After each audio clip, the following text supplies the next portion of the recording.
good, y'all? It's the Demouchets REACT, and we're back with another video. Who we got today, C? Today we're back with another American reaction. So excited about this video. If you're new to us and we're new to you, make sure you scroll down, hit that subscribe button, and turn on the post notification bell because we're on the road to 200K. And we cannot get there without you guys, all right? Join the family. Without further ado, let's get into the video. Let's get it. Boy or a girl shouldn't define who they can be.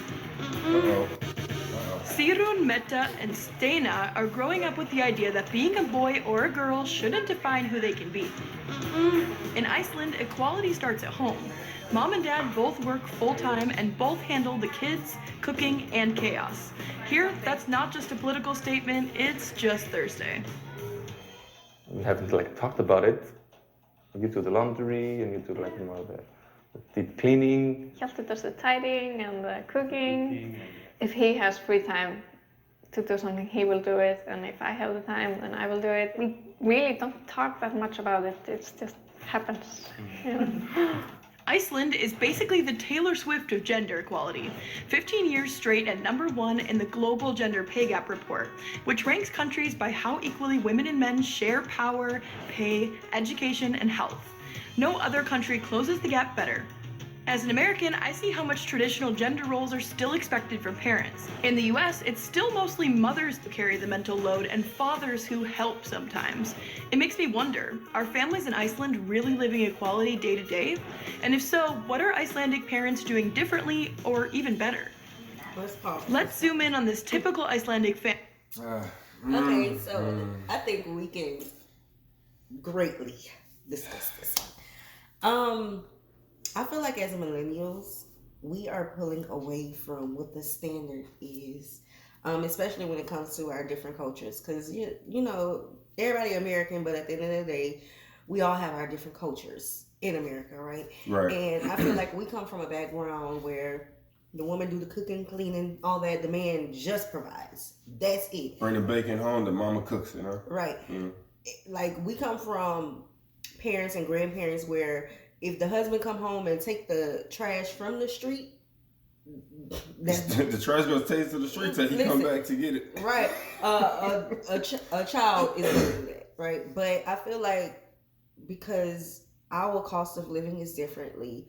Back in the day, our grandparents was moving out of their parents' home, buying a house.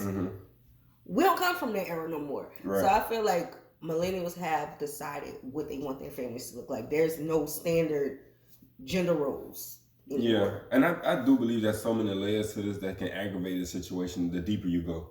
Because it's always going to be a point you're going to hit where he's going to say, well, you know what, that is something I just don't agree with. But I think that, like you said, it is the millennials now who are making more decisions about it, unless you're here and you're really diving into what media is teaching and you're holding on to that. Like, for instance, the 50-50, that would not fly in Iceland. Obviously, it would not fly there. It wouldn't fly. But I do agree. She did mention something. She's like, if it's available to get done, then she don't expect for her man. Because what woman wants to say, hey, my expectations of you is always make sure these things are being done, vice versa.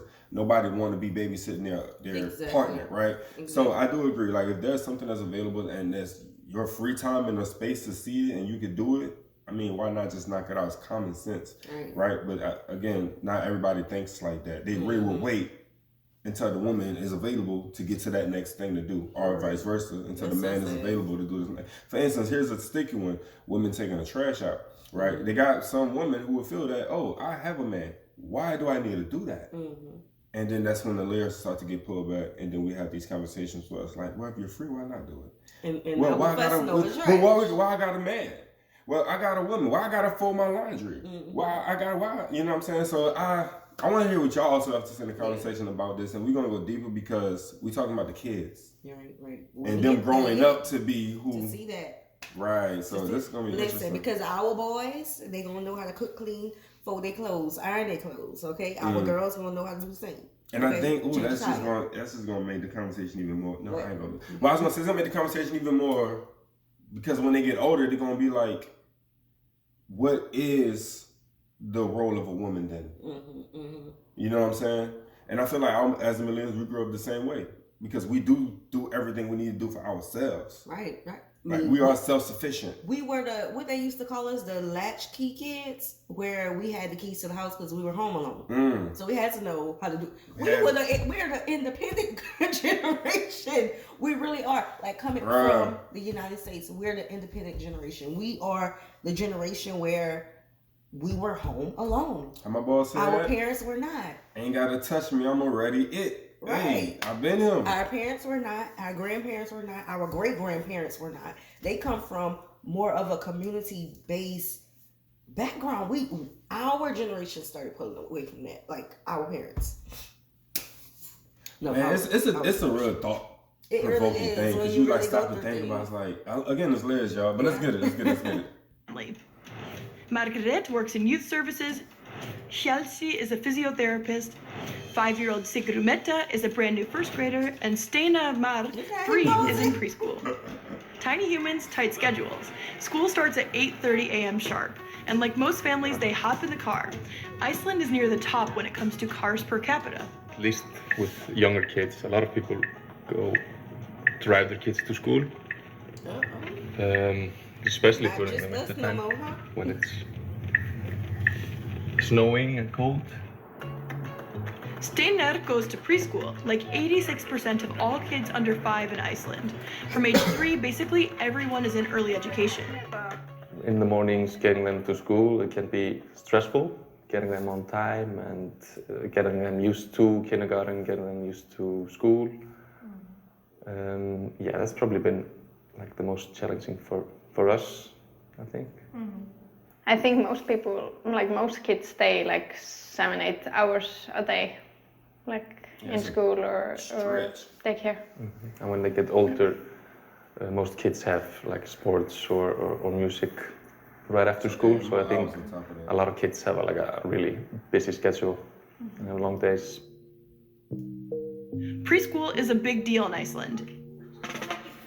It's education, plus social skills, plus hot meals, all heavily subsidized. Parents pay around $200 to $285 a month, depending on the income and where they live. That's what makes full-time work for both parents actually possible. In Iceland, there's even a special education model that puts equality front and center, the Hjalli model. Girls learn to be bold and noisy. Boys learn to have empathy and care. 14 kindergartens and 3 elementary schools are built around this model. It's interesting to see a whole system designed to fight gender stereotypes. In the US, so much of this depends on the individual families and schools. In the afternoons, it's usually Hjalti doing the pickup duty. As a freelancer, he can shift his work around family life pretty easily. And the state has their backs too. Families get yearly child benefits, around $2,800 USD per child, plus a little over $1,000 USD more for kids under 7. And if you earn a lot, you get a little less. And Iceland was one of the first countries in the world to introduce nearly equal paid parental leave in the year 2000, with parents still getting about 80% of their salary. Both parents are like entitled to 6 months, which is great. And then usually the one that like gave birth takes the 6 weeks that you can't divide. Imagine this, in Iceland, families receive generous child benefits and both parents get the same amount of paid leave. In the US, we still think of parental leave as mostly for moms, if there's any leave at all. This afternoon, Hjalti is taking the kids swimming. Very Icelandic. Geothermal pools are everywhere here. They're naturally heated by volcanic energy and hot springs. Most babies start swimming classes at just 3 to 6 months. Sigrun Metta and Steinar did too. Starting in first grade, swimming lessons become mandatory. They start swimming lessons like every week, and they do it until they finish the 10th grade. So for 10 years we have swim lessons. So yeah, and that's like in every weather. It has to be like, but remember that. So I like that. They have to learn to swim. I've learned in Australia they have to learn CPR. I've learned that I think it was some of the Europeans, the children have to go outside and play with things without being, overly supervised, so they can learn what it is to make mistakes and correct themselves at a young age, so they don't have to be older making these crazy big bold mistakes. But it's crazy what do we have that the children have to do other than go to school? They gotta go to school. And I mean, I see the stretch of the hours, right? We do have the same thing there with the stretch of the hours, but I don't see too many. They gotta learn pledge allegiance. You know, in your face life Patriots. quality lessons that's going to, you know, benefit you at such a young age like that. It falls back on the families, individual. Period. And I think that's and the way to go. I feel like there's pros and cons to that, and honestly, I would rather just focus on the pros because the way things are going now, baby. Yeah, I got it. Don't even worry about it. Yeah. Temperature, it has to be like -5 for it to be postponed. Like it has to be really cold. So it's, yeah. It's wild to me that in Iceland, swimming is just part of everyday life, even when it's freezing. But then again, this whole country is shaped by nature. The weather changes in minutes, and there's always a volcano somewhere nearby. So kids grow up learning how to handle all of that, staying safe, but also enjoying the outdoors. It's just part of being Icelandic. Iceland's extreme seasons shape daily life. In summer, it hardly gets dark, and in winter, hardly light. That makes routines even more important. At Margaret and Hjasti's home, dinner together is non-negotiable. Even if convincing the kids that vegetables are actually edible is a daily experiment. Sometimes they eat it, sometimes they don't. And if they would choose, it would be hamburgers, hot dogs, and pizza every day. American diet. But, Yeah, that's what they would say too. When it comes to parenting, their priority is clear: raising happy kids and making sure the family gets real quality time together. in general, we try to be like not really strict. I think we have like, our approach is more like calm and try to discuss things. I think it's just to be like a nice person, like not to be like a well-behaved person or disciplined, more like, yeah, just being a nice person and being nice to the people around you.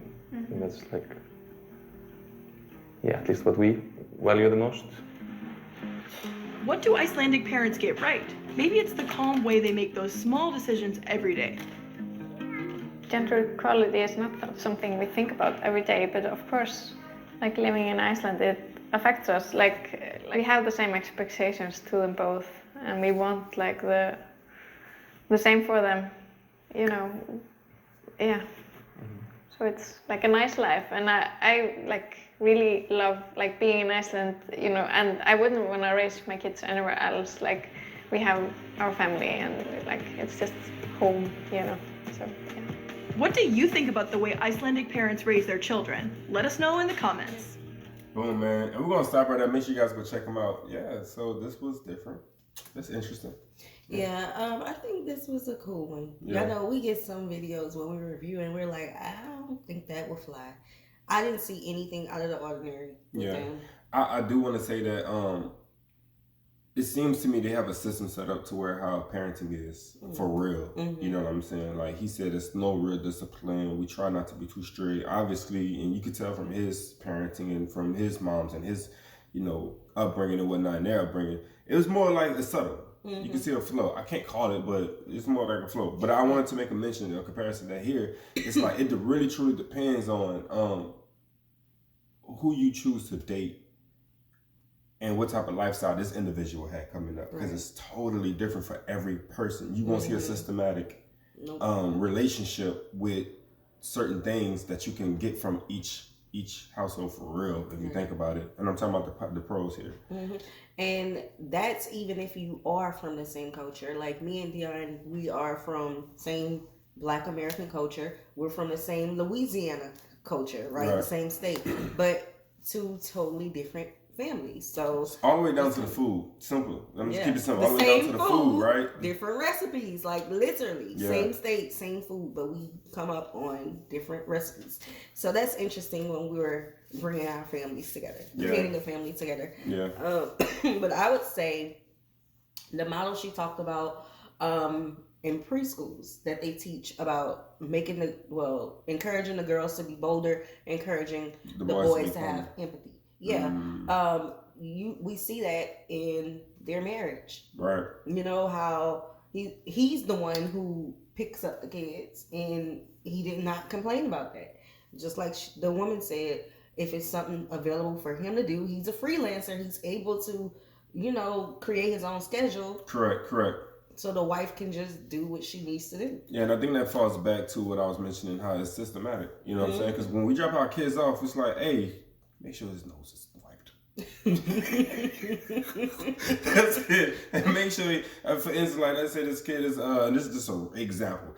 Let's say this child loves to eat paper, right? Okay. And just make sure you monitor him with the paper. Yeah. That's not like that for every child, right? But here it's like, oh, we want our girls to act this way. We want our boys to come off as this way. Systematic. It's an understanding that they're upbringing them in a way so when they get in a household together with their partner, then you have the guy going, basically what you said, he able to act this way and be more calmer. So it's like, oh wow, you have it all wrapped up in the bow. Obviously they're doing something right. They're Yes, ranking sir. high. Yes, sir. Okay. All right, y'all. We hope you guys enjoyed this video with us. Be sure to subscribe. We'll see you soon. Peace.